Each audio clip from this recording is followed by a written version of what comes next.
welcome back to my channel. কি খবৰ আপোনালোকৰ? আজি বহুত দিন পিছত আকৌ ব্লগ ষ্টাৰ্ট কৰিছো।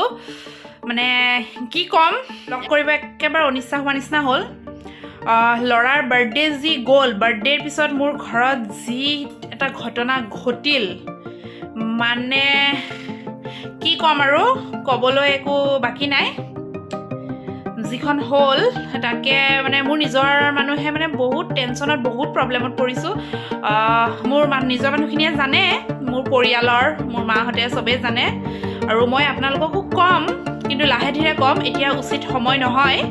একো টকা পইচা ফালৰ বা সেইবিলাক কাজিয়া পেচাল সেইবিলাক একো নহয়, মানে বেলেগ আৰু ক'ব নোৱাৰোঁ। মই ক'ম বাৰু কথাটো, এতিয়া অকণমান সকাহ পোৱা নিচিনা লাগিছে। তেওঁ আৰু এমাহ ৱেইট কৰি লওঁ, এমাহৰ পিছত মই জনাম কি হৈছিলনো, আচলতে ইমান টেনশ্যন কিয় হৈছিলে, মই কিয় ব্লগ কৰিবলৈ বাদ দি দিলোঁ, কি হৈছিল মই জনাম। আৰু এতিয়া অকণ বজাৰৰ পৰা আহিলোঁগৈ। কিবা এই গোঁসাই ঘৰৰ বাল্টিং নাছিলে, বাল্টিং এটা আনিলোঁ, আৰু তাকে কিবাকিবি ঝাৰু চাৰু এইবিলাক কিবাকিবি নাছিলে, নষ্ট হৈ গৈছিলে, সেয়া আনিলোঁ। তাৰপৰা দেখাইছোঁ, সেয়া আমাৰ ঢেকীয়াজুলি পুৰণা ঘৰ। সেইদিনা ঢেকীয়াজুলিও গৈছিলোঁ, গৈ পেলাই ভাবিলোঁ ব্লগ ষ্টাৰ্ট কৰোঁ, কিন্তু আৰম্ভ কৰিলোঁ, তাৰপিছত কিয় জানো মনেই নগ'ল। এটা টেনশ্যন আছোঁ, আমাৰ পৰিয়ালৰ ওপৰত বৰ ডাঙৰ বিপদ এটা হৈছে। মই জানো ঈশ্বৰে সেয়া ভাল কৰি দিব, তেখেতৰ ওপৰত মোৰ সম্পূৰ্ণ ভৰসা আছে। ভগৱান শ্ৰীকৃষ্ণই ভাল কৰি দিব সকলোখিনি, মই জানো।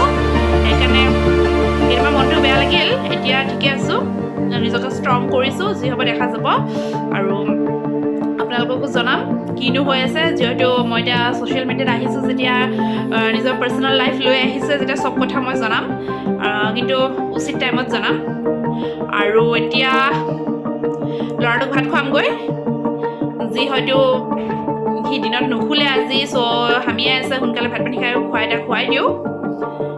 আৰু চাই থাকক ব্লগটো।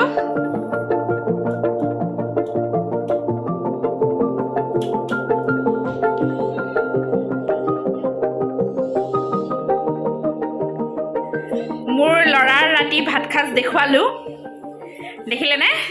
ল'ৰাক মই তেনেকৈ খুৱাওঁ, দালিতে গাজৰ, অমিতা, ব্ৰকলি যি থাকে মই প্ৰায় সিজুৱাই দিওঁ তাক। দালিতে যি থাকে মই তাকে দি দিওঁ, যিমান পাৰোঁ ভাজি নোখোৱাওঁ, তেনেকৈ দালিতে চব চব্জি দি মিক্স কৰি বইল, আৰু 1 চামুচ বাটাৰ মই খুৱাওঁৱেই ল'ৰাটোক, বাটাৰ নহ'লে ঘি তেনেকৈ।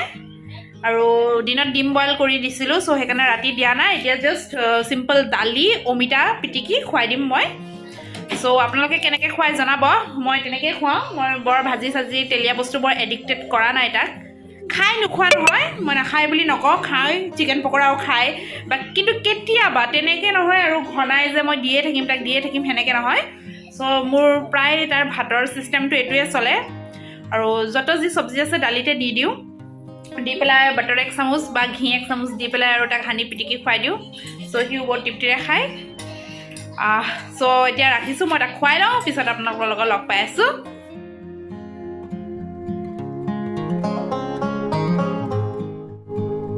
মৰ্ণিং।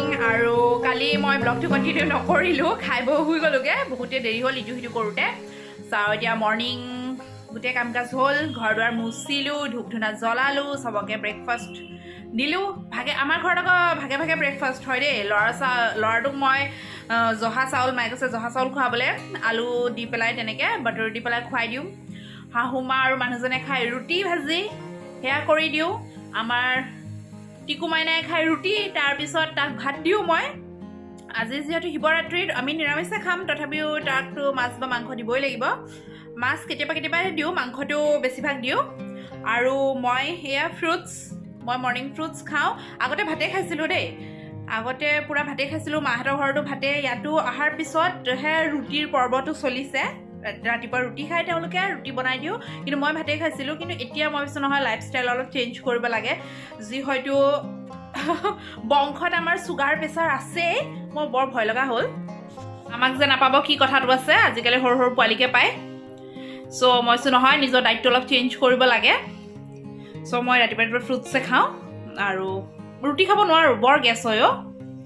আৰু আপোনালোকে ভাবিছে চাগে ৰাতিপুৱা ৰাতিপুৱা একদম লিপষ্টিক ইমান টকটকীয়াকৈ কিয় একচুৱেলি এইটো লিপষ্টিক নহয় এইটো এটা লিপ বামেই হয় কালাৰটো লগালে ইমান ৰঙা হৈ যায় মোৰ মানুহজনৰ যে কৈছিলোঁ যে বেংগলোৰৰ কলিগছ আহিছিল তেওঁলোকে দিয়া এইবিলাক কিছুমান প্ৰডাক্টছ আছিলে চ' তেওঁলোকে দিছিলে সেয়াকে মই ইউজ কৰি আছোঁ চ' মানে একদম টকটকীয়া হৈ থাকে লিপ বাম হয় একচুৱেলি এইটো আৰু বলক মই ব্ৰেকফাষ্টটো কৰি লওঁ তাৰপিছত লগ পাই আছোঁ সেয়া চাওক আমাৰ সোনকালে ভাত খোৱাত লাগিছে আজি মাংস নাই চ' মাছেৰে ভাত সানি দিলোঁ খুব ফূৰ্তি ভাতকেইটা দেখিলে মানে কেনেকৈ জঁপিয়াই থাকিব নহয় নাচি নাচি তাৰ ফূৰ্তিত মানে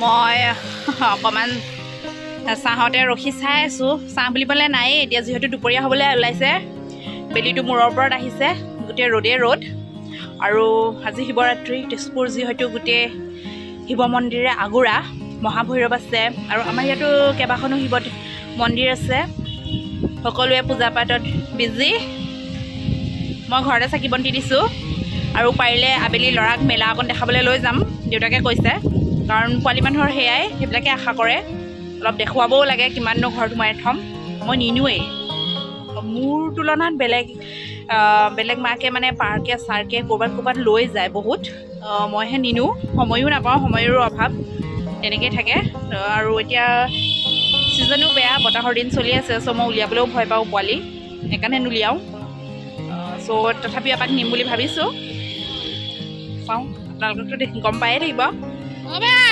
তুমি ভাত খালানি তুমি ভাত খালানি এফালে কথা এটা শুনাচোন কথা এটা শুনা কি হ'ল মাছৰ কাটা লাগিলে নি বাবা কি হ'ল দাঁতকেইটা দেখাই দিছে চা দাঁতকেইটা এয়া মোৰ বিলাহী খেতিডৰা এয়া চাওক বিলাহী লাগিছে কিন্তু গোটেইখিনি বস্তু মাটিত পৰি গৈছে চ' পচি যাব মই ইয়াতে খুটি পুটি এইখিনি উঠাই দিব লাগিব তাকে এতিয়া কৰোঁগৈ মানুহজনক মাতি আনো অকলে মই নোৱাৰোঁ